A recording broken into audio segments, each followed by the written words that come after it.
In this podcast, we discuss the win against Leeds, the loss against Derby, that Isaiah Jones back pass, and look ahead to Portsmouth. This is the Boro Breakdown, and this is all your matchday chatter in a pod. Support. Curtis Fleming is there on the edge of the area. Fleming for Craig Hignett. Hit it, Higgy. Higgy hits the treble!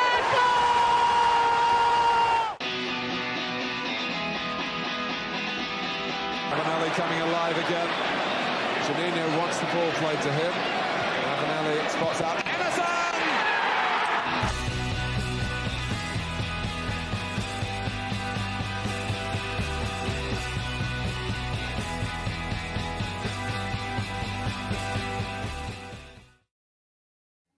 Hello and welcome back to the Boro Breakdown podcast with Tom, Dana and Matt. We are the pod that gives you all your matchday chatter in a pod, and this week Boro hit a high after a very impressive win against Leeds, and now we're coming back down after a 1-0 loss to Derby.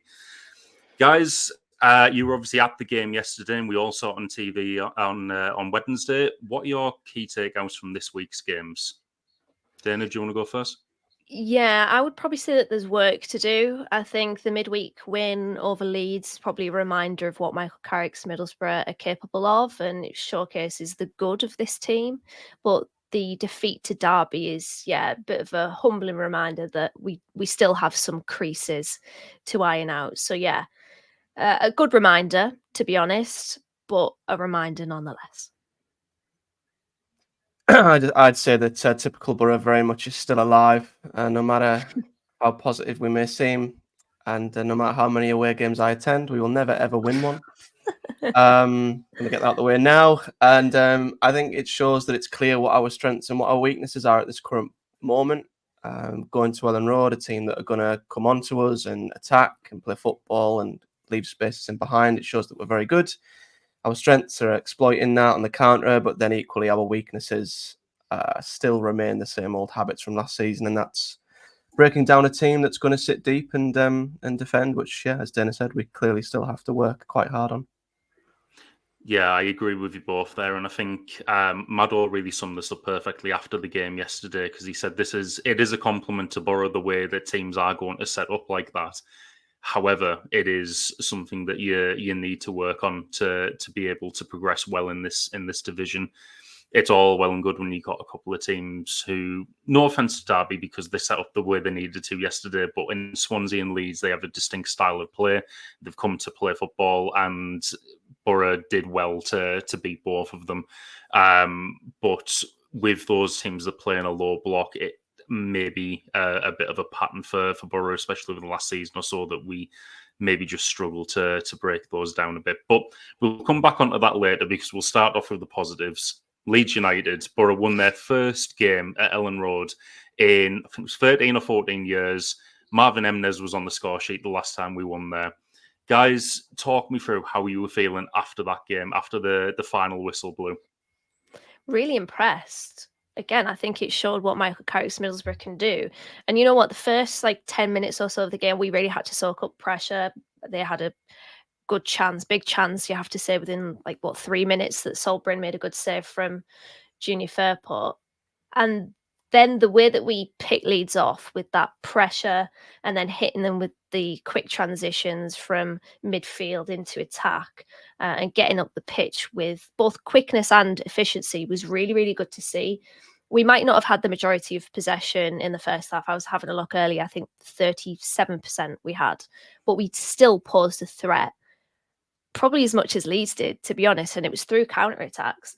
And to be honest, that second half was so impressive, and it could have been more in the end. I think if it ended up being more than 3-0, Leeds fans wouldn't have had a thing to complain about. We did have that chance with Jones going one-on-one and then lofting the ball. Unfortunately, the wrong side of the post. Coburn flashed a shot across Darlow, just managed to get a touch on it. It was a really, it was like a flag in the sand, I think, of the goodness of this Middlesbrough team. And when we click, we can perform really well. Morris was excellent in the game. I think Clark was as well. Dijksteel really helped Boro turn the screw in the second half. And I tell you what, the reason why that happened was simply because he just had a dribble and he cut through that non-existent Leeds midfield and defence, had a shot, and scored. And that the confidence that moment must have given Boro is huge, because then you're looking at Boro exploiting that right-hand side, exploiting the spaces, and knowing that, okay, they're going to give up those opportunities, those spaces. Let's just go for it. Let's take advantage of it. And we did. I think we did an absolute number on them, to be honest. And as you said, first win at Elland Road in 13 years. An amazing away end as well. It was heard loud and clear on the telly, and wish I was there, to be honest. Yeah, really, really good midweek win. And it's just such a shame that, of course, we've had this a lot podcasting, that when we have a midweek high, there's always a weekend low that we have to then talk about. But yeah, very, very good from Boro. I was really impressed and really proud of the team as well. Yeah, I was over the moon. It was probably one of the most complete performances I think I've seen from Boro in a very long time, and it was up there with probably Sheffield United away in terms of nights under Carrick. And yeah, to play a lead side, I mean, they made 8 changes, we made 7. Maybe it's the other way around, but yeah, for us to put out you could say a second string side. I mean, no disrespect to the guys who played, but yeah, for us to compete with them as well as we did, weather the storm, which I think all teams have to do when they go to Welland Road. I think Bryn made a fantastic save first half, which was a crucial moment in the game. And we just grew into it. And the second half, the first sort of 20 minutes, I was so impressed by us. We got on the ball and we dictated, and Leeds weren't great defensively, but I also think we were absolutely outstanding cutting through them, you know, from back to front on the transition through the thirds. We were absolutely brilliant. And I think it wasn't just that, it was some of the moments. I mean, Dyke Steele's goal was like an out of body experience. I just could not believe what I'd just seen. I didn't know it was his first goal either. But for a player to be on the, you know, on the very, very periphery of this team, and one of the possible outgoings maybe, for him to have that moment at Elland Road, it was just unbelievable. It was incredible. And I think that set us on our way. But yeah, Bergsall getting his goal, Coburn getting on the score sheet, it just helped give a lot of the boys who maybe aren't expected to play many league minutes, it gave them a chance to show what they could do, boosted their morale, made them feel like they'd played a really big part of something special. So that and the incredible away end made it one of the best nights, I think, that Boro have had in a long time. And you like to hope we can build on that and take that into the league. But this is Middlesbrough Football Club. That doesn't happen. Yeah, we never do things the easy way, do we? As you mentioned, Boro fielded a much changed team for the game against Leeds.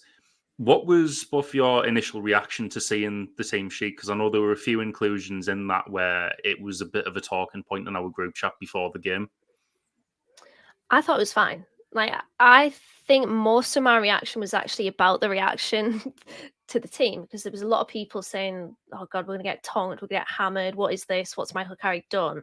I thought the team was fine. The only thing that I was kind of thinking really is, oh, like Elath's not playing. And obviously we know his recent record against Leeds. So that was kind of a little bit of a bummer, but I thought it was a good team. I maybe understood after the fact, like after the game, why there was such a reaction to the starting 11 and why everyone was a little bit anxious, because it's Leeds and obviously they are a very potent attack, usually anyways.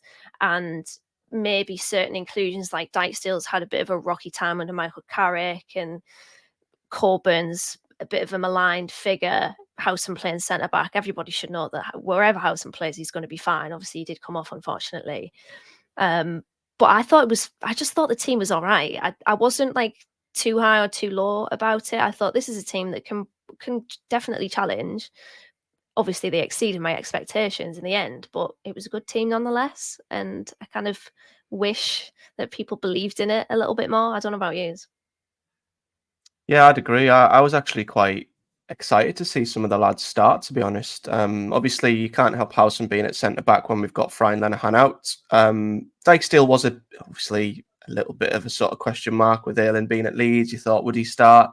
Bit of a narrative there, but I was intrigued to see Barlasser alongside Aidan Morris. I know Tom made a good point last week about seeing how them two would work together in the midfield, and just seeing Morris in that sort of atmosphere. You know, I'm sure when he come over to Boro, he would have probably looked at away nights at Elland Road and playing at them sort of stadiums as occasions he would have really looked forward to being a part of. So I was excited to see how he dealt with that.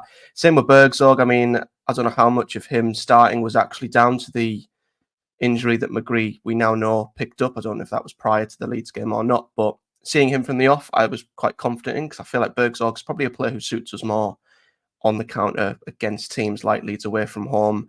And I mean, I'm always up for seeing Gilbert. I'm always up for seeing him play and stepping in for Azaz. Always up for that. And yeah, I'd agree. Coburn was a bit of a sort of question mark around that. But I guess, like Elath, you don't want to play him unnecessarily when we've got league games that are the priority, and he is sort of our star man. So yeah, I didn't have a problem with it. I was actually quite excited to see some of the boys start and play. Yeah, I mean, I'd agree with both of you. I think what I mentioned in the last pod, that we could rotate certain areas of our team and still field a strong squad. I feel like we definitely saw that when the lineups came out. For me, there was a bit of a question mark over Dijksteel and Coburn, but it wasn't necessarily because of them particularly. Coburn was, as Dana mentioned, why do you drop Latte Laugh when he's got such a good record against Leeds? And then Dijksteel, you just think about the last time he played against Leeds. But I mean, you look at his second half performance in particular, he looked like a player with a point to prove. And whether that was a point to prove because of the last time he was at Ellen Road, or other internal factors at the club, they both did extremely well, and you got to kind of give them credit for that. Dana, both teams had chances in the first half, but went in 0-0 at half time. At this point, what were you thinking about the balance of the game and what Boro maybe needed to change or do more of second half? I just thought we needed to have a little bit of possession to start the second half, get a foothold in the game. And there was so much space for Boro. I think we know this from playing Leeds last season, that they're not exactly watertight. They are going to let up a lot of areas of the pitch where you can have your key players get into that and exploit that. And I think Boro absolutely did that in the second half. I mean, our third goal, the fact that, well, firstly, Leeds bring on 5 players. So Daniel Farkas shits himself, puts everyone on pretty much. And then they have a goal kick because Darlow's down for a while, isn't he? Gets a whack. And that goal kick goes straight to Dijksteel. And it was such a weird goal, actually, because in pretty much every phase of it, it's just like kind of uncontested duels, apart from when Gilbert gets the ball, he actually decides to go to try to attend to him. But then, like, yeah, rewind. Dijksteel heads the ball to Jones, completely uncontested. Jones in space, takes the ball, passes to Gilbert. Gilbert getting marked a little bit, just feeds it back inside to Jones. And then the space that he has to run into is incredible. Like, yeah, there will be question marks over the way that Leeds set up, but fair play to Boro for, exploiting that, because I think in previous games, maybe under previous managers, we could have still kept within our shell, and we didn't. We went for it, and yeah, as I said earlier, we did a number on them. So I think at halftime I was looking at how they were pushing men forward, pushing Firpo forward, Aronson obviously getting forward as well with Firpo, and they were kind of trying to double up on us out wide. When you do that, if it doesn't work, you've got that space in behind that you can take advantage of. And Boro did that. The amount of attacks going down our right-hand side was very impressive. And it reminded me a lot, actually. I think I said it on Tees afterwards, of throwing it back to 2022, Dijksteel and Jones combining really well. The two of them in tandem just worked really effectively. And ultimately, it was a game of space. And Boro took advantage of that, which was, yeah, we all love to see that. It could have been more in the end. Yeah, absolutely. I mean, we had more and more chances that we could have taken to do that as well. And from what I could see in the Leeds reaction after the game, that was something they were feeling, because I was watching one guy who was like, it sounded like he was singing steps. He was like, it could have been 4, 5, 6, 7, 8. Matt, as you mentioned earlier, Dijksteel broke the deadlock with a superb individual goal. What do you think that's done for his chances this season?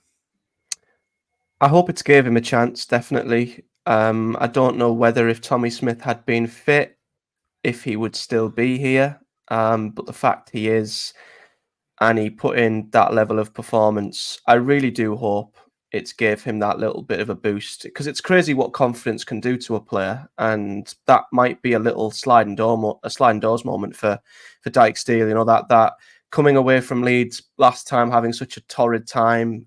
He got sent off, didn't he, in the against Leeds last season.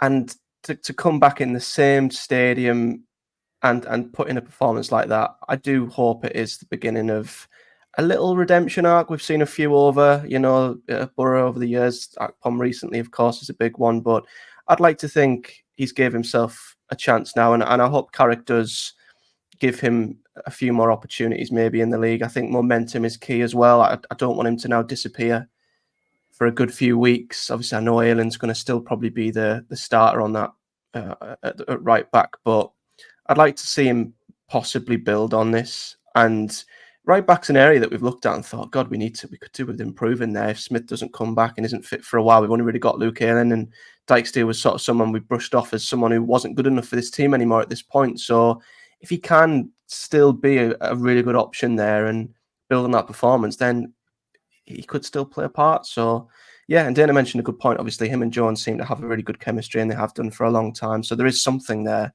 that we can build upon. So fingers crossed, yeah, he'll continue to get opportunities and he continues to take them and doesn't regress back to, I guess, the Dijksteel that we've seen from before, that got sent off against Rotherham, got sent off against Leeds and struggled at times.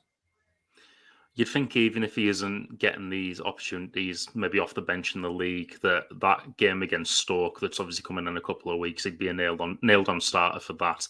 As long as he is kind of still here. Someone else who is a rumoured outgoing at the moment, but surely did his chances of being in the team a world of good in the Leeds game, was Josh Coburn. Involved in the second goal with a superb assist before scoring one of his own. Dana, with the rumours that he could be off to Millwall, would you be disappointed to see Josh Coburn leave? I think especially as we've just completed the signing of Tommy Conway as well. Without sounding horrible, not really.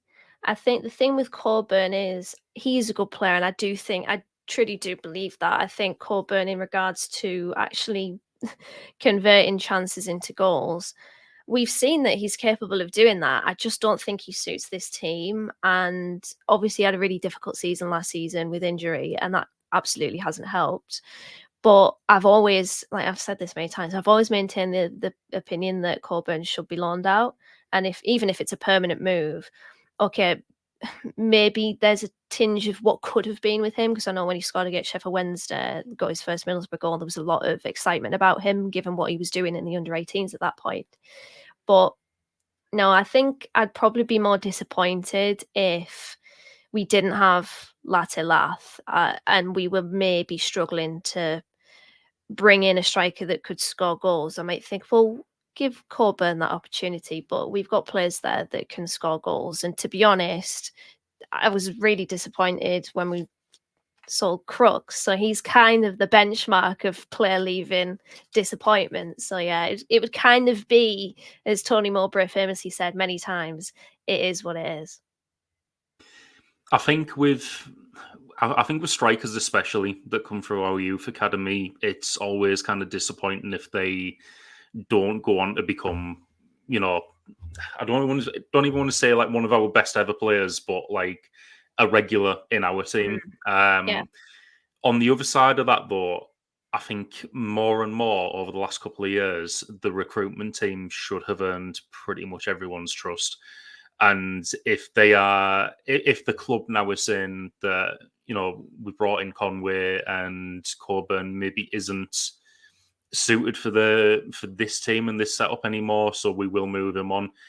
I would trust the club to kind of know what they're doing in that respect now and say, add a sell on, or I mean, I don't think we've ever done this, but like a buyback or something. And because from what I've always kind of heard from like noises around the club in the last couple of years, they have thought that Coburn's going to turn out well. So I wouldn't be surprised if we did sell him, he'd had like a sizable kind of sell on or something in it, just to kind of cover our own backs with that. But after the game, a lot of the discourse that I saw on social media and when I've kind of searched the Leeds fan channels, because I always kind of like to do that after a game and kind of see what they made of it. A lot of it was around how bad that they played and how much better Boro were. Do you think the game was more of a case of Boro being that good, Leeds being that bad, or somewhere in the middle? I'd like to give us a bit more credit, I think. There's no denying Leeds weren't great and they left gaps and holes everywhere, but naturally, when you're playing at Elland Road, they're going to definitely play on the front foot and absolutely throw everything at us and attack us. And, we saw last season, Leeds went on a ridiculous run of clean sheets where the defence was really, really good. I think Daniel Farke made a point of it after the game. It might have been our game, it might have been their league game, but he made a point of how good their defence was last season. So it's not like this, free-flowing attacking Leeds side can't defend. I just think Boro did a really, really good job on them, capitalising on the spaces they left and counter-attacking in a deadly fashion and being relatively clinical, albeit we could have had more. So we may have set the template on how to go to Welland Road and capitalise on how to beat Leeds. You weathered that storm, as I say. You maybe have to make one or two big saves to start with, ride your luck maybe at times to begin with, but once you settle into the game, I thought the way we executed the game plan and took our chances, especially second half, was really, really impressive. So I think, from a Leeds point of view, they'll obviously be really upset. They'd conceded 6 goals in 2 games up until that point. But I think Boro deserve immense credit for how we took advantage of the spaces they left. Okay, so coming down off that now, we'll move on to the Derby game. You were both at the game yesterday. Give us your assessment of it. The game, the day itself. From what I understand, neither of you were stuck on the motorway late last night, so that's got to be a positive. No. But yeah, small gains. Yeah, you know what? First time I've been to Pride Park since 2015, St. Patrick's Day, Patrick Bamford scoring, wonderful away day.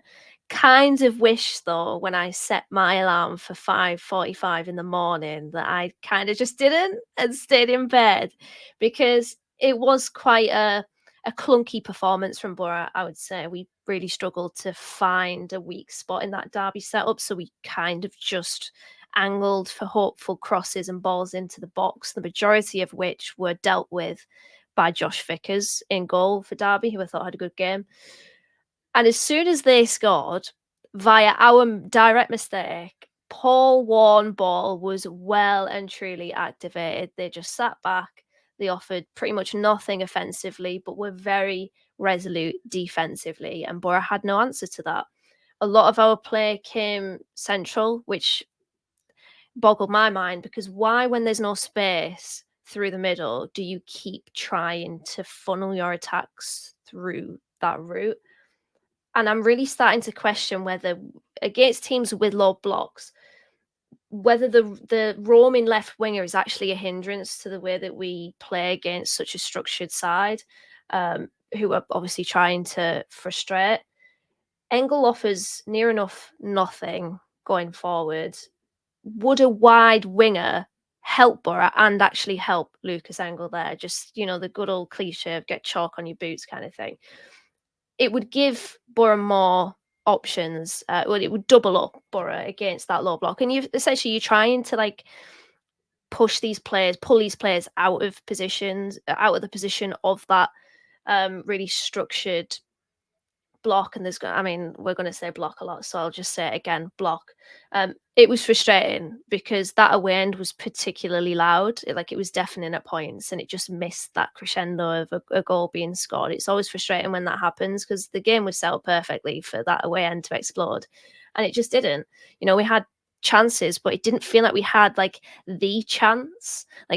We had an accumulation of chances, but they were kind of efforts in which Josh Vickers wasn't tested massively in relation to the fact that we had 71% possession, the majority of momentum, and 20 shots. An XG of, I think it was 1.71, is kind of feeble, really, and that's kind of frustrating, and it runs into this narrative of Boro can't perform very well against a side that are set up to sit back, sit deep, and frustrate. So, yeah, really frustrating afternoon.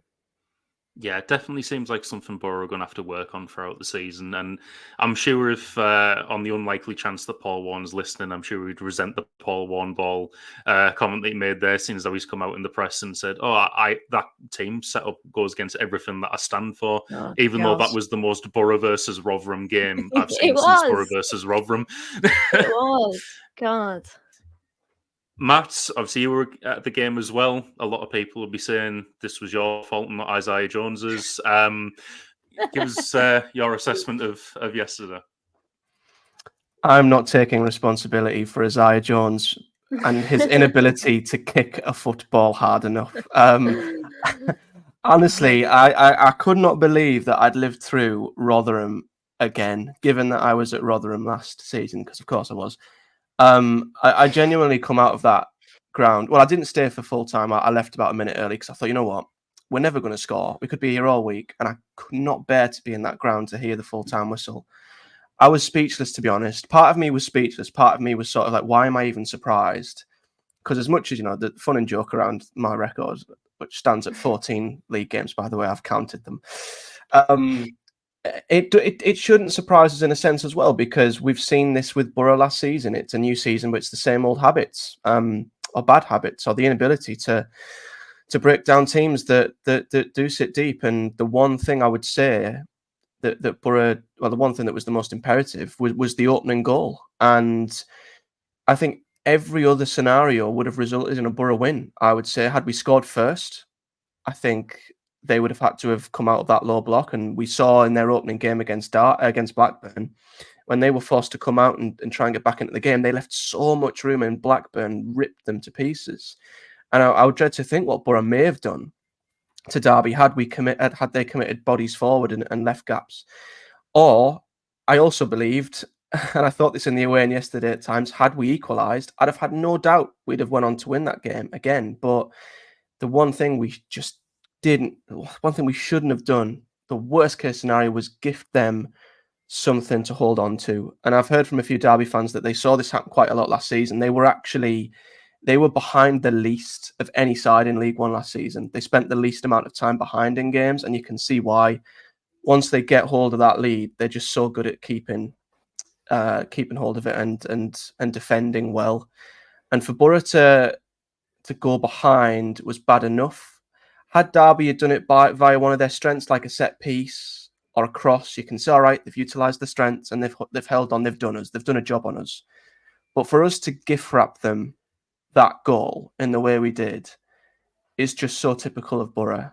And it seemed like we were never, ever going to get back in that game, no matter what we did. 20 shots, 4 on target isn't great. The 4 shots on target weren't all that testing, as Dana said, for the goalkeeper. I think that where, Bergzog's shot that hit the post was a little bit unlucky, but yeah, just typical of Boro to go to a place where the first goal was so important and to gift wrap them it, and then just be so sort of blunt going the other way.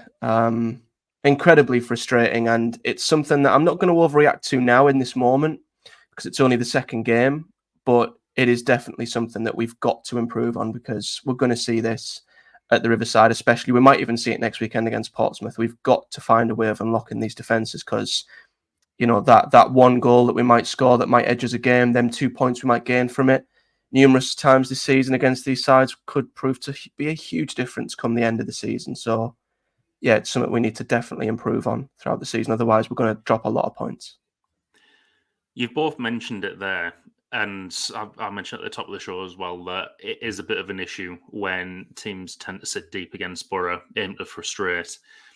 We've got a lot more options done now than we did last season, and we should be able to deal with it. But it's maybe something that we've maybe not found a solution to psychologically or something yet. I don't know.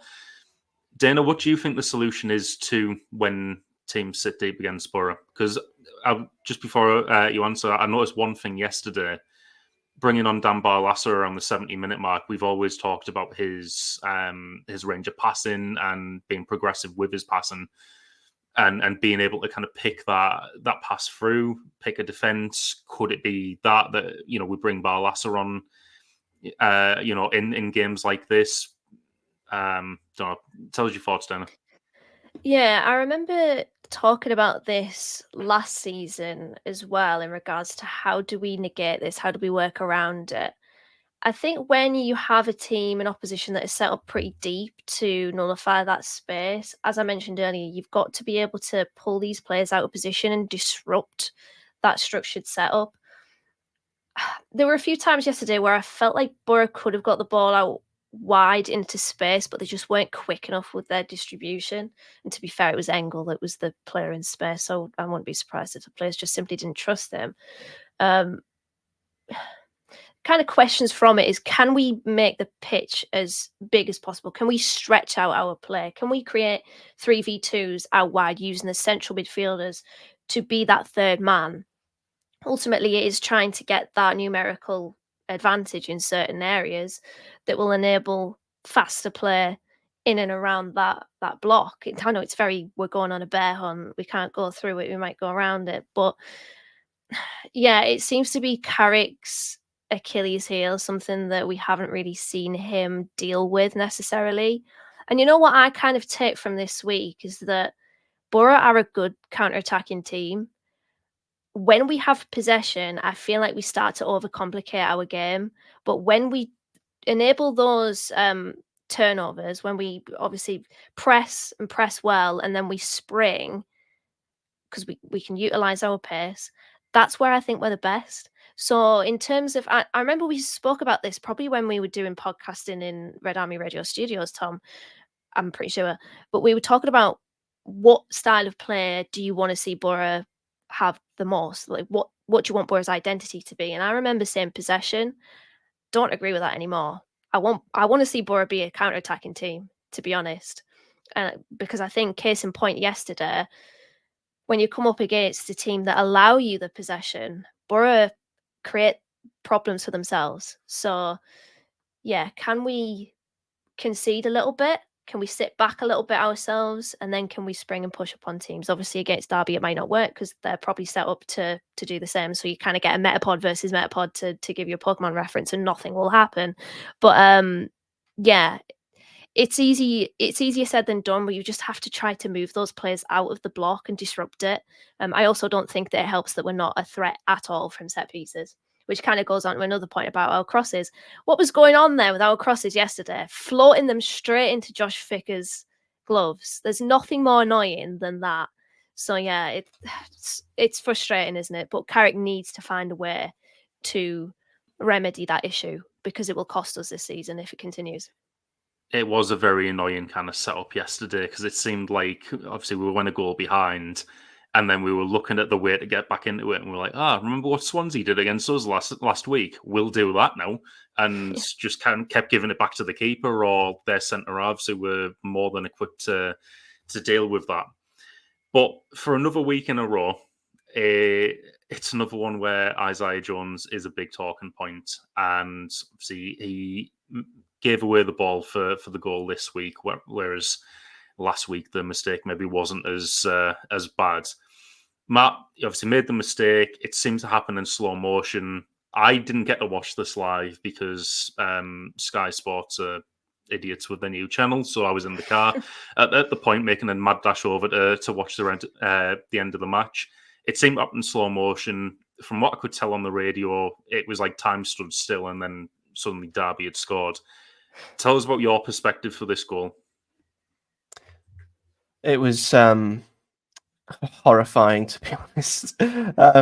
From our own set piece as well, it's incredibly frustrating. I guess you've got to credit Caden Jackson anticipating the error and then having pretty much the entire Boro half to himself. A lot of time, to carry the ball towards Dieng and make his decision and finish off the opportunity. But it was almost very lackadaisical from Jones, very casual. The way he sort of turned and the execution of the pass, almost like he assumed that Dieng was on his halfway line. And we've talked quite a lot about Isaiah Jones's technique and the strengths of it, the weaknesses of it, and the fact that he's not got a powerful whip on him. He likes to play feathered, soft, low passes. He just got nowhere near enough on it. It was a shocking error. I'm not going to dig him out too much because mistakes happen. They'll happen when Boro play out from the back this season. We'll see numerous mistakes that will lead to opposition goals. And it's not like it's happened at a massively defining moment towards the end of the season. So I'm not going to make a mountain out of a molehill with this one. It's obviously, because it's Isaiah Jones, there's probably going to be more criticism on it because he's just sort of that divisive figure. It's just one of them things that will happen. It's happened. He needs to just ensure he picks himself up and doesn't dwell on it too much, because I get the impression that Isaiah Jones is a very confident player. And when he's feeling good, he plays well. When he's maybe made a few errors, I think his confidence can take a bit of a hit. So I just hope he gets over this quickly and doesn't dwell on it too much. Dana, do you think the amount of scrutiny he's been getting over the first couple of weeks, and the longer this continues, do you think that could affect his confidence? Yeah, you know what? I completely forgot about the whole Swansea not passing to Bergsog thing.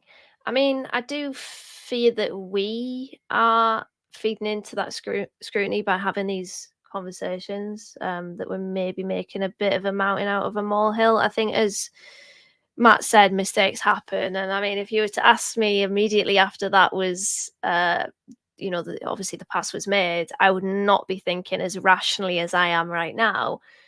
But he'll have been massively disappointed. I think the last thing that he needs is people weighing in on him, to be honest.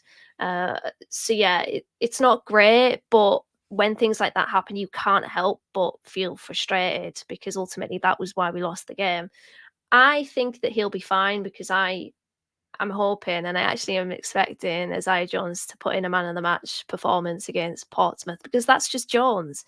He's very championship. He'll have ups and he'll have downs, and we kind of got to ride the wave with him, as bloody annoying as that was yesterday. But I think he'll hopefully be fine. I think he will be. I'm looking forward to his performance against Portsmouth, actually, because it gives him extra motivation to say, you know what, I fucked up, but here's what I can do in the most positive way. So, yeah, come on, Jones, you've got this. Yeah, I totally agree with that. I hope we see a big rebound performance from him next week. Just to end this week on a positive note, Boro completed the signing of Tommy Conway on Friday afternoon from Bristol City.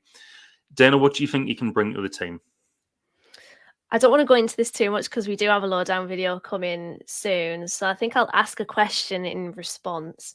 Can Boro get 8 to 12 goals out of Tommy Conway this season? An extra few goals from the bench, maybe, will help Boro turn games like yesterday into draws, into wins. Seen a lot of Bristol City fans poking fun at him, saying that, he won't get in front of Latte Lath, and congrats on your Premier League move. But players that finish the game can be really important too. And with Tommy Conway, I think he's a good striker of the ball, plays off that left-hand side, so you can maybe see him playing that role. Seems like a good player that can really be refined to maybe not explode, maybe that's the wrong word, but to really come into his own and be a really positive signing for us. So yeah, it was good to see him yesterday, actually. I didn't think that he would get minutes, but then game state, it probably lent itself to him coming on. It's a shame that he didn't have that narrative and he didn't get the equaliser, the late equaliser. But yeah, I think that he will probably bring just an extra few goals to the team, which is always helpful. I hope so, and I hope he can be a bit of a, let's say, rotation option for Latte Lath as well, so we're not as reliant on Latte Lath this season. Hopefully he can be a strong option that we can rotate in and out, which we seem to have in abundance throughout the rest of the team at the moment. I can't believe you said options a few times. I can't believe you said options a few times there, and Dawn did not leave your mouth once. Oh, I know, such a letdown. I said it earlier, but apologies, Dawn. Yeah, I've let you down. Matt, are you excited by the sign of Tommy Conway? Yeah, very excited. I think he's coming at a very good age. I think his record at Bristol City is 1-4, roughly, in the Championship. And they're talking like, oh, it's a sidestep, and almost like he's the finished article, and going to Boro is a bad step in his career. It's a fantastic step up in his career. And I think under a manager like Carrick, who has a brilliant record of improving players, the potential of what Tommy Conway could be excites me. And, you know, I'm thinking quite far ahead here, but if Latilath was to get poached at some point, having Tommy Conway there as an option is absolutely brilliant. It's almost like we're future-proofing ourselves in a sense as well as giving Latilath good competition because, yep, I know my hot take was that he'd hit 30 plus goals this season. I still believe. If he was to hit a little bit of a lull, go a few games without a goal, which is absolutely realistic for a striker to, you know, for that to happen. He's not going to maintain the incredible record of 11 and 12 or whatever it was back in the last season. It's good to have Tommy Conway there. So I think he's a similar profile of player. I know there's a lot of talk between him and Josh Coburn, but I think he's more the sort of striker that Carrick would want up front. So it's a great option to have. And at 22 as well. I'm really, really excited to see what he could be in the future. So it's a good investment for Boro, but I think he's also a good player for right now as well. Yeah, totally agree. It does kind of lead into another question. However, we have a very similar question over in our podcast questions section. Podcast, it's a new word. So let's move over to podcast questions.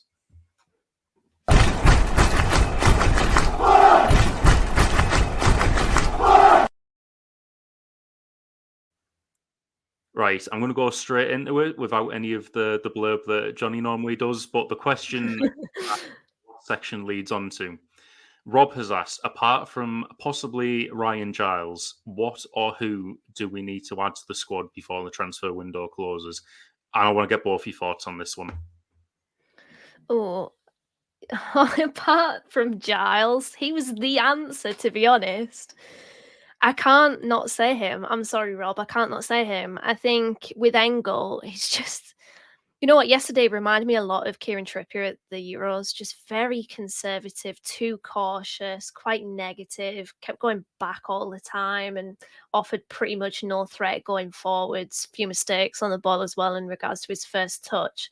I think we need a better left back than Lucas Engel if we want to improve our team dynamic out wide because in my opinion, he's kind of getting into the territory of not good enough to be a starter. And I've previously said that like Engel's fine, and I still largely believe that. Like in a lot of his attributes, he's just kind of fine, average, nah. But surely you want better than that. So yeah, I know that Rob said apart from Giles, but just got to say Giles, just bring him in, move heaven and earth to get Ryan Giles back at this football club because he's clearly depressed at Hull. And I mean, why would you not be? It's Hull. But yeah, I mean, yeah, we need an improvement left back, in my opinion. And plus cover, because we only actually have Lucas Engel at the moment and George McCormick. But yeah, Bangura's injury means we're probably best off getting a left back in anyway. Well, funnily enough, Dana, I'm actually in hospitality for Hull FC Rugby League game on the 31st of August. So if he is still there and we see him wandering around, we will bundle him into the car and bring him back to Boro. Get that Pokeball out. Play Ryan Giles go. Matt, what's your thoughts? What do you think Boro need to add in? Well, segueing from that rugby reference into another one, Tom, I think I've saw less back passes in a rugby game than what I saw from Lucas Engel yesterday. I'm with Dana. I think leading on from the brief conversation we had earlier about the free roaming left-sided player, I think the benefit of that, which we saw 2 seasons ago, was that if you bring McGree inside, for example, you've still got the width with what was Giles, who would, he would advance, he would stick to the side of the pitch, and he would whip fantastic crosses into the box. For what Engel maybe gives us defensively that Ryan Giles didn't, I don't think outweighs what Ryan Giles gave us offensively. I'd quite happily sacrifice whatever defensive, and I don't think the bar that Lucas Engel sets defensively is that high anyway, but I think I'd happily sacrifice whatever he offers us defensively for someone that offers us a lot more offensively, because I think it just works better on that left-hand side for us. And apart from Ryan Giles, I'm sorry. I know it's tiring, and Boro fans are probably sick of hearing the R word, but there's no one else. He completes this team for me. And yeah, I don't really have much hope now that we'll get him in, but I hope that if there is some way, shape or form, because we do need a left back and we will get a left back. I absolutely believe that. But I'd like us to improve on Angle, not just bring in someone who competes with him or is a backup. Yeah, Dana made some really good points yesterday in our group chat about it being the most upgradable area in our team, and I completely agree. So there's no one else. Bring him home somehow, somewhere. Get Giles back at Boro because he completes this team. Cue Kieran Scott and the recruitment team finding some random left back in the MLS who turns out to be fantastic and the next Ryan Giles. That's what I was thinking. It's like, do Boro go for like somebody that it hasn't played in the championship? Because obviously we went down that route with Angle, we went down that route with Bangura, and the jury's still out on Bangura. It's a shame that he's just injury prone. But yeah, do Boro bring in a tried and tested left back in regards to the championship or English football, or do we go a little bit left field and go for a foreign talent? It'll be interesting to see that dynamic, because I think we will sign a left back in any case because we need to. I see what you did there with going left field for a left back. But I didn't even mean to. I didn't even register. My wit just evades me there. Next question comes from Nick. He said, do you think this was a one-off, or should we be worried that issues from last season, e.g. inability to create against men behind the ball and tendency to give poor goals away, still seem to be prevalent? Dan, do you want to take this one? Yeah, I think it's a big enough issue for it to win games for the opposition and to lose games for Boro. So to be honest, yeah, it is a worry. And I mean, I'm kind of usually reluctant to land on these generalizations, but we do have like a back catalogue of this happening last season. So I'm inclined to say, yes, it is a worry. It's so frustrating, isn't it? Because it's nothing new, and ultimately we're seeing it again. So it's kind of like it's like a trigger, to be honest, in a way, because it's reminding you of last season. It's reminding you of Rotherham, and we're probably going to come up against teams similar to that later on in the season. And to be honest, Tom, when you spoke about the Harrogate pre-season friendly and how they were sat quite deep, I did think, oh God, maybe this could be a problem going into the season. And yes, it kind of showed itself yesterday. So must admit, the word worry, maybe I'm less kind of inclined to go that route, but probably to be mindful of it is the approach that I would take in the language that I'd probably use. I hope it's just something now that it's an issue that the coaching team's aware of and we can address it, because I think there were certain things that stood out last season that have been addressed already. The need for players in certain areas. We now have a very strong squad. It might just get to the point now where we need to iron out these little things in our game, and we can hopefully stop making these same mistakes and start picking up the points more consistently. But the last question in podcast questions comes in from Scott, and he said, can Matt Rowney be banned from future away games? # jinxed. Crying laughing face 3 times. Now, Scott, we have spoken to the ticket office this morning and we have put a ban in place. In fact, you know what? From this question though, Matt, even in spite of your reverse Undertaker streak, I am going to put another bold prediction in that you are going to witness an away win this season. I think it will happen. Yes, I love that.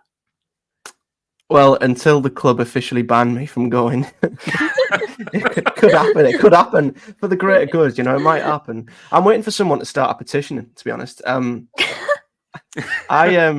We come out the game yesterday, and we were thinking that there's 2 ways we can approach this. The first is that we just give up and we just stop going for the greater good. That's probably the best thing. The second was that we double down and think, right, if we go to every away game, we'll see Boro win eventually. It will happen, surely. I mean, we're a good away team. We won. We were 6th in the league last season away from home. And yet I happened to pick out 2 games where we were dreadful in Rotherham and Preston. So there's two ways of approaching this. Either give up entirely or go all in, and just say, right, we're going to go everywhere every week, and it will drop eventually for us. You go So all in, we'll Matt. see. So where are you staying in Cardiff in a couple of weeks? I'm not going to Cardiff. Liv really wants to go to Sunderland, and I've said no. I'm not taking the brunt for us losing to Sunderland at the Stadium of Light, who are, by the way, they're 3-0 up against Sheffield Wednesday right now. So I'm not going to Sunderland. No. That is. I tell you what, disgusting. the day that you witness an away win is going to be so sweet. Honestly, it'll be like podcast moment of the season, to be honest. Don't forget, though, I did see us win against United in the Cup. That happened. Yes. That miracle night happened. Tell you what, you need to get on the phone to Anthony Dijksteel's dad and get you some again. And then maybe Anthony Dijksteel's dad is the one that gives you all that luck. Yeah, I just need to be in an away end full of Dijksteels like I was at Old Trafford. I couldn't move for Dijksteels. Honestly, the full family was there. It was great. And we beat United on penalties. But in the league, yeah, it's been an absolute disaster class. I think I put the record in the chat to you guys this morning. 14 league games, 6 draws, 8 defeats. Ridiculous. That is rotten. That is bad. Right. You were due a win. I'd like to think so. Overdue a win. Good grief. Yeah, absolutely. But on that note, though, let's go to the praise and place.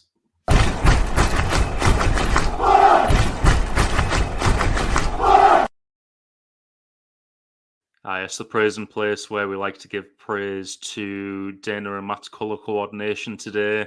I know. Or the performance against Leeds, or whatever you want to give praise to. Matt, do you want to go first on this one? Yeah, there's not too many candidates for me. Matt Clark stood out again at times yesterday. I thought he made some really good challenges and tackles. And again, when the very rare times Boro were defending, which wasn't very often, I thought he did pretty well. But other than that, I can't really think. The attacking players huffed and puffed without really having any punch. I thought Zaz did okay, actually, in a congested area. He made a few things happen yesterday, created a few odd opportunities, but yeah, to be honest, it's not that many for us against Derby. I mean, I guess if we're looking at it for the full week, Dijksteel for his solo effort, Coburn, but I mean, I could probably give the entire team praise and place for Leeds, but yesterday probably Matt Clark and Zaz, maybe. Dana? Yeah, I have to shout out Matt Clark again. I think he's excellent. Like, he's so good. I think he's been the one that's impressed me the most in our first 3 games. Just such a superb defender. Reads the game really well, puts his head where it hurts. He's such a kind of oomph kind of defender. He just goes in hard. He goes in hard, Matt Clark, and I really like it. And also his distribution. Some of his pings forward to Isaiah Jones are really impressive. So yeah, I might have to cut Matt Clark's face out and put it on the top of my Christmas tree this year, but I'm going to shout him out. I also want to shout out Alex Gilbert because I think in his performance against Leeds, I think he showed they should be a part of the team this season. I know there's a few articles that came out, I think it was yesterday maybe, pre-Derby about Alex Gilbert, and he might go out on loan. I hope we keep him. I think he's a very silky footballer. Some of his footwork in tight spaces against Leeds was mightily impressive. So I want to shout out Gilbert as well, and I'm going to shout out Anthony Dijksteel because it's very rare that you see Dijksteel actually shoot. I looked at it earlier, 21 shots he's had for Boro since he's been here, and he's been here a while. And it never feels like he ever troubles the keeper. He referenced the solo run that he had last season that I remember it. And I remember it because when he went on that run, I was like, fucking hell, Dijksteel's getting in the box here. What's going on? And then he basically just cushioned it straight into the keeper's gloves. So it was straight at him. To see him score was brilliant. And just, I had to double take because I thought, Dijksteel scoring a goal, really? And he deserves it because I think he's definitely fallen down the pecking order under Michael Carrick, but he's still a good player and he had a really good performance against Leeds. There's one more player that I want to put in there, Aidan Morris. Aidan Morris was fantastic against Leeds. He's really taken to the Championship very well, and there was a little chant of his yesterday to American Boy by Estelle, and I absolutely Love it. I'm not singing it, but I love it. So he's been fantastic. So yeah, mostly he plays from the Leeds game, but Matt Clark for both the Derby and the Leeds games. Tell you what, Aidan Morris against Leeds, it just seemed like any time someone had a first touch, he was there and he was nicking it off Yeah. the end of the foot. He was so good, and he just reminds me of that player that I hate playing against at 7-a-side, who's just always there behind you, doesn't make a noise. He's like a shadow, and then just takes the ball off you. Yes, that's a good way of saying it. He's a shadow. He's Yeah. constantly just chasing. So I'm really looking forward to seeing what's to come from him this season. And you know what, he was close to a goal against Leeds as well. He's getting the efforts in, so I don't think we're too far away from a first Aidan Morris goal. Someone I'd like to shout out for Leeds and Derby, I suppose, is Delano Bergzorg. I thought he took his goal against Leeds fairly well. Maybe got a little bit lucky in terms of where the deflection off the defender went against Leeds, but he's getting into these positions and he is showing more and more about what he's about, and I can see maybe just a few more goals from him to come. So, and I think, of course, Matt Clark needs shouting out as he does every game at the moment. And can you imagine that left-footed ball from Matt Clark down the left-hand side if Ryan Giles was on the end of it? Because if you're giving that ball down the left-hand side to someone who's going to bomb on and attack forward, even if it was Bangura as well, I think that would work so well in regards to what Matt Clark can do in his distribution. The outside of the football to Jones against Leeds. Hello. I was like, Christ, where'd that come from? And it was, I mean, that was the chance in which Jones obviously lofted it or tried to loft it over Carl Darlow, and he just didn't.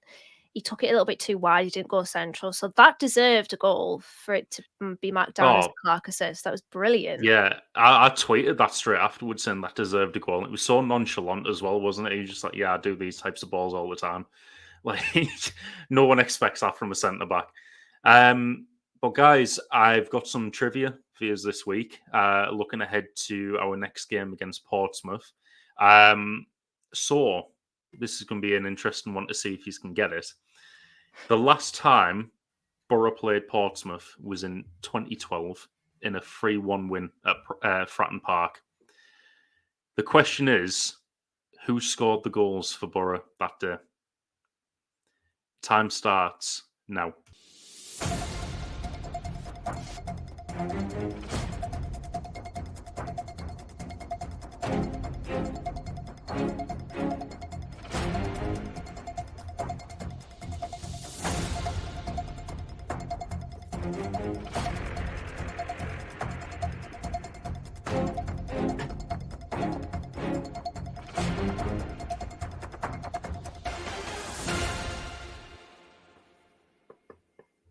Okay, time is up. So, Matt, do you want to go first with your answers to this one? I have no recollection of this game whatsoever, so I'm just thinking of who might have played for us back then. So I'm going to say Marvin Emnes, Scott McDonald, and Reece Williams. It's a complete guess. Complete guess. I can tell you you've got one out of the three there. Dana, do you want to try with your answers? Wait, when was this again? 2012? 2012. Right, I've gone... I know Barry Robson scored. Oh. But I remember because obviously Portsmouth got promoted, of course, at the back end of last season, and we put out a bit on the Boro Breakdown Twitter. So I saw the result then, but my memory's shocking. So I remember that. wrong. I know Barry Robson scored because there's a photo of him celebrating the penalty. It was a penalty that he scored. It was, and I can tell you for the 1 out of 3 that Matt got, Dana, you got 2 out of 3. You got the other 2. Oh. So Matt had Marvin Emnes, who was one of the goal scorers. Of course, Barry Robson was, and he scored the penalty. The other goal scorer was Matthew Bates. Of course, I got that one, but I didn't get Marvin Emnes. The absolute goal machine that is Matthew Bates scored for Boro against Portsmouth in that 3-1 win at Fratton Park. Christ. But looking further ahead to Portsmouth now, we spoke to Andy from the PO4 cast for the lowdown on Pompey next week. Hi guys, this is Andy from the PO Forecast at Pompey Podcast. So we have been asked to give you a brief preview of what you can expect from Pompey this weekend coming up. So in terms of what's happened over the summer, obviously we came up from League One and there was quite a ruthless sort of culling of some of that League One side, some of whom we expected to stick around. Main transfers that have come in. So we've got Jordan Williams has come in at right back from Barnsley, Andre Dezelle playing in centre midfield from QPR. You guys don't really need much of an introduction to Sam Silvera, who is starting for us so far this season. Matt Ritchie has also come in after his contract wrapped down at Newcastle. He hasn't looked quite up to speed yet. He's not had many minutes under his belt, so I think there's probably a bit of scratchiness there. And Elias Sorensen as well, who's come in to play at 9 from the 3rd division of the Danish league. So it caught us all a bit off guard, but was absolutely banging them in the 3rd division in Denmark. So he was who scored our first goal against Leeds on the opening day of the season. The squad's been seems silly saying it after 2 games, but injuries are really brutal at the moment and some health issues as well. So our 2 probably first choice number 9s are both out or are at the time of speaking. So Colby Bishop, you may have seen, is out for the long term. He was diagnosed with a heart condition in pre-season cardiovascular testing. So he has had heart surgery and is out for about 6 months. So obviously there's going to be no rushing him back from that. And Cassini Yengi, our Australian number 9, who also played up top last year, he has been out with a groin injury, TBC whether he comes back for our game or not. We'll line up in a 4-2-3-1. Players to mostly watch, I'd say Marlon Pack. He limped off or walked quite groggily off today against Luton with, I think, what was a head injury by the looks of it. So you're hoping if it's not too serious, he'll be back in time for the Middlesbrough game. If not, it's a massive loss for us. Losing our captain in the middle of the park, that'd be really, really huge. If he doesn't start. But we'll play as a 4-2-3-1, try and utilise those wide areas. We'll either start with Sorensen at 9, or it's unlikely that Yengi will be back ready to start. It's possible, but unlikely. He could start at 9. At most, I'd expect him to be on the bench. Or you could see Christian Sadie at 9, who is actually more of a 10, but has been playing at 9 in the first couple of games. He came on as a sub against Leeds and he started today at 9, just through necessity, because we don't have Bishop and Yengi available at the moment. In terms of predictions and the start of the season, it's been a very weird start for us. So if you'd offered us 2 points from Leeds away and Luton at home before the season starts, we'd have bitten your hand off. But there's probably quite a decent argument that we could have won both games and maybe should have won both games. We're 3-2 up against Leeds somehow in the 94th minute and don't see it out. And today we played an hour against Luton when they were down to 10 men, with their goalkeeper making, one of the silliest challenges you're ever going to make on a yellow card as a goalkeeper after getting his first yellow for time wasting after 20 minutes. So it's worth a look on the highlights if you need a laugh. But 2 points from 2 games would have snapped your hand off for. And I think, to be honest with you, I would normally say Boro away would be a good point for us to take. And I do stand by that.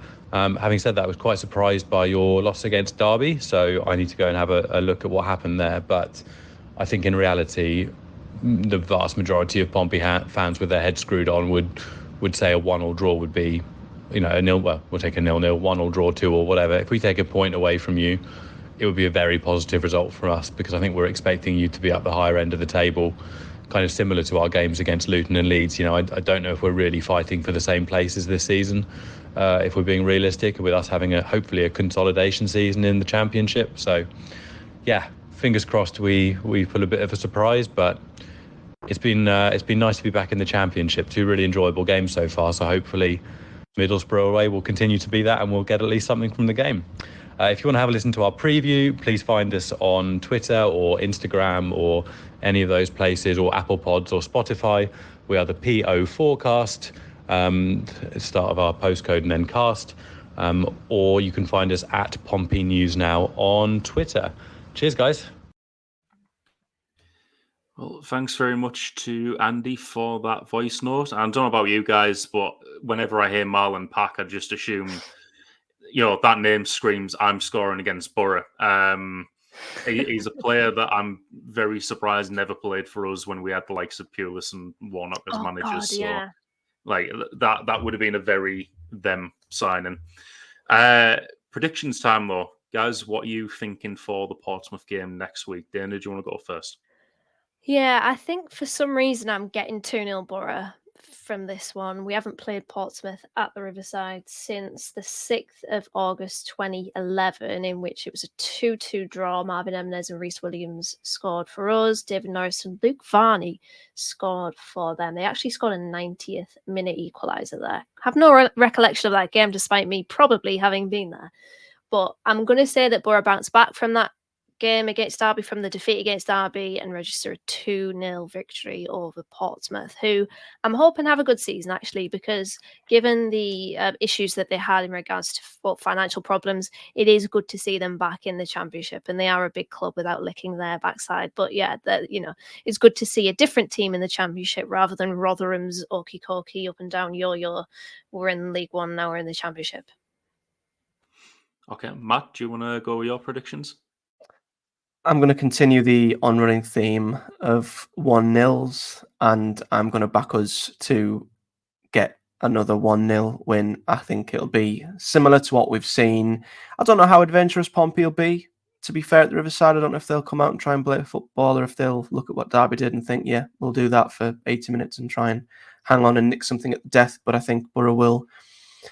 It'll probably be one of the games where we'll have to be very patient, and second half, maybe between the 70th and 90th minute, we'll finally break through and nick that one winning goal, and we'll continue the 1-0 theme, but we'll win.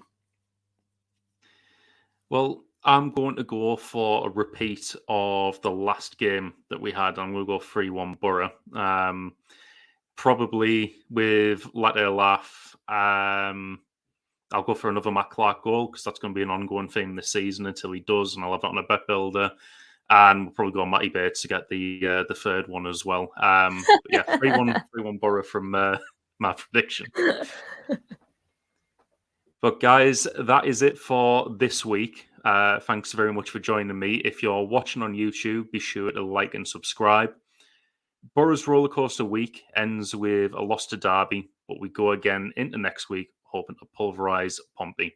This has been the Boro Breakdown podcast, and that was all your matchday chatter in a pod of the Boro Breakdown.